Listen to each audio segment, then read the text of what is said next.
పిత పుత్ర పవిత్ర ఆత్మ నామమున ఆమేన్.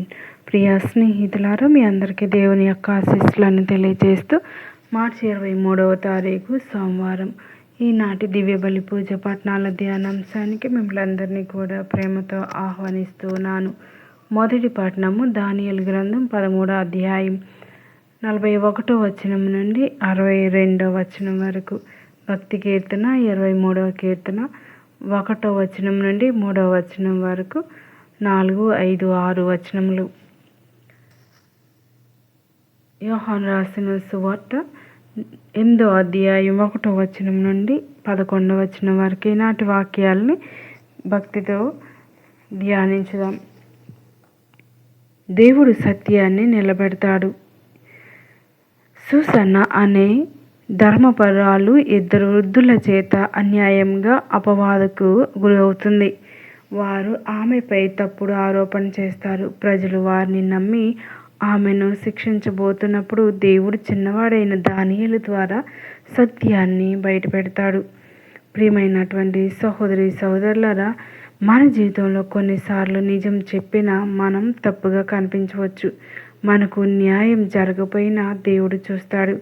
ఈరోజు మనం తెలుసుకోవలసిన సత్యం, దేవుడు ఆలస్యంగా పనిచేస్తాడు కానీ తప్పకుండా న్యాయం చేస్తాడు.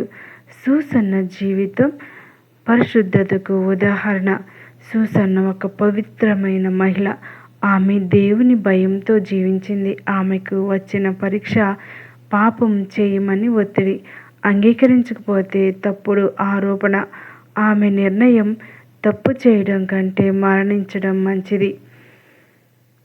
మనకు కూడా పాపం చేయమని ఒత్తిడి వస్తుంది, డబ్బు కోసం, ఉద్యోగం కోసం, సంబంధాల కోసం.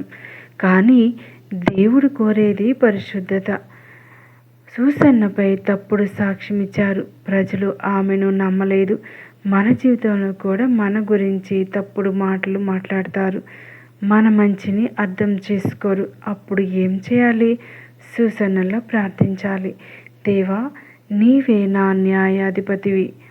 గుర్తుంచుకోండి, మన కోసం దేవుడు పోరాడతాడు. దేవుడు ఒక చిన్నవాడైన దానియేలును లేపాడు. అతను ధైర్యంగా నిలబడ్డాడు. 2 వృద్ధులను వేరువేరుగా ప్రశ్నించాడు. వారి అబద్ధం బయటపడింది.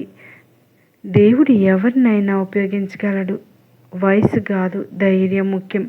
మీరు కూడా దానియేలు లాంటి వ్యక్తిగా ఉండాలి.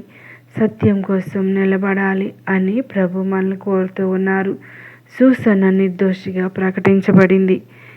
అబద్ధం చెప్పిన వారు శిక్షించబడ్డారు. అబద్ధం కొంతకాలం గెలుస్తుంది కానీ సత్యం శాశ్వతంగా గెలుస్తుంది. ప్రియ స్నేహితులారా, పాపం ఎంతగా ఆకర్షించి ఉన్నా దేవుని మార్గం ఎంచుకోండి. మనుషులు తప్పు తీర్పు ఇవ్వవచ్చు కానీ దేవుడు కాదు.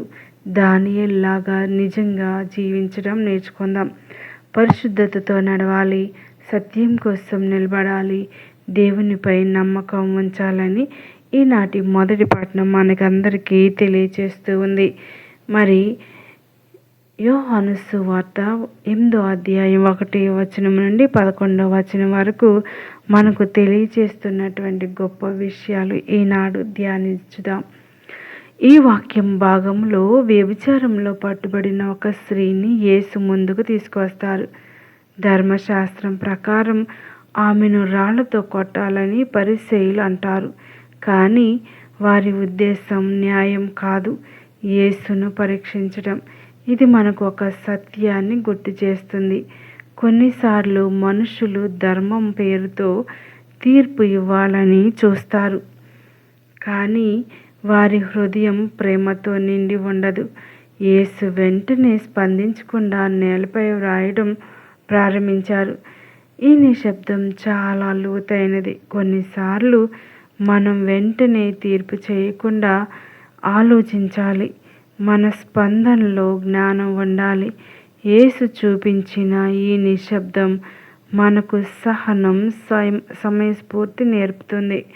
తరువాత యేసు చెప్పిన మాటలు ఎంతో శక్తివంతమైనవి. మీలో పాపం లేనివాడు ముందుగా రాయి వేయాలి. ఈ మాటలు అక్కడ ఉన్న వారిని లోతుగా తాకుతాయి. మనం ఇతరులను తీర్పు చేయడానికి ముందుగా మన జీవితాన్ని పరిశీలించుకోవాలి. మనం తప్పులేని వారు కాదని గుర్తించాలి. ఆ మాటలు విన్నవారు ఒక్కొక్కరిగా వెళ్ళిపోయారు.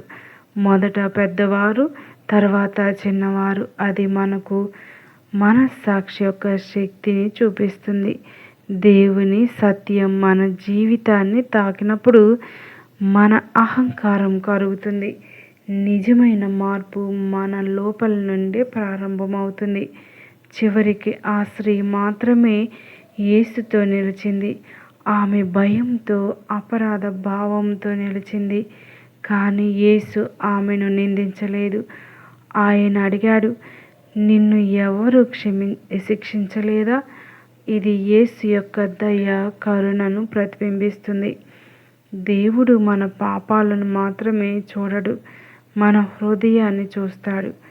యేసు చెప్పిన మరో గొప్ప మాట, నేను కూడా నిన్ను శిక్షించను, ఇకపై పాపము చేయకము. ఇది క్షమ మరియు మార్పు రెండింటినీ కలిపిన సందేశం. దేవుడు మనలను క్షమిస్తాడు, కానీ అదే సమయంలో మంచి మార్గంలో నడవమని పిలుస్తాడు. ఈ సంఘటన మనకు ఒక ముఖ్యమైన పాఠం నేర్పుతుంది. మనం ఇతరులను తీర్పు చేయటానికి కాకుండా వారికి కరుణ చూపడానికి పిలువబడ్డాం. మన మాటలు, మన ప్రవర్తన ఇతరులను కూల్చివేయకుండా వారిని లోపలే ఉండాలి.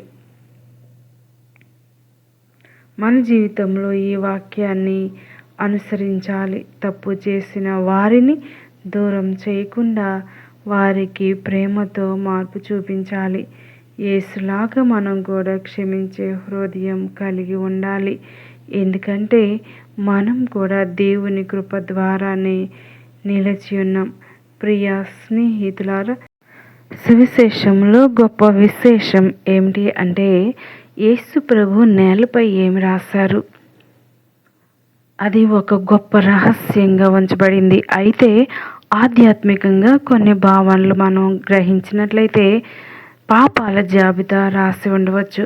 కొంతమంది ఆలోచన ప్రకారం యేసు ప్రభు అక్కడ ఉన్నవారి గోప్యమైన పాపాలను రాసి ఉండవచ్చు. అందుకే ఆయన చెప్పిన పాపం లేనివాడు ముందుగా రాయి వేయాలి అనే మాట విన్న వెంటనే వారు ఒక్కొక్కరికి బాధ కలిగి వెళ్ళిపోయారు. రెండవది, ధర్మశాస్త్రాన్ని గుర్తు చేసి ఉండవచ్చు. యేసు మోషే ధర్మశాస్త్రంలోని ఆజ్ఞలను లేదా న్యాయాన్ని సూచించే మాటలు రాసి ఉండవచ్చు. ఇది వారికి తమ బాధ్యతను గుర్తు చేయడానికి కావచ్చు. మూడవది, వారి కఠిన హృదయాన్ని చూపించటానికి. ఆయన నేలపై రాయడం ద్వారా వెంటనే తీర్పు చెప్పకుండా వారి హృదయాన్ని ఆలోచించుకునే సమయం ఇచ్చాడు. నాలుగవది, దేవుని తీర్పు లేదా మనుషుల తీర్పు. కొంతమంది భావన ప్రకారం ఇది ఇర్మియా గ్రంథంలోని 17 అధ్యాయం 13 వచనంలో ఉన్న భూమిలో రాయబడిన వారు అనే భావనను సూచిస్తుంది.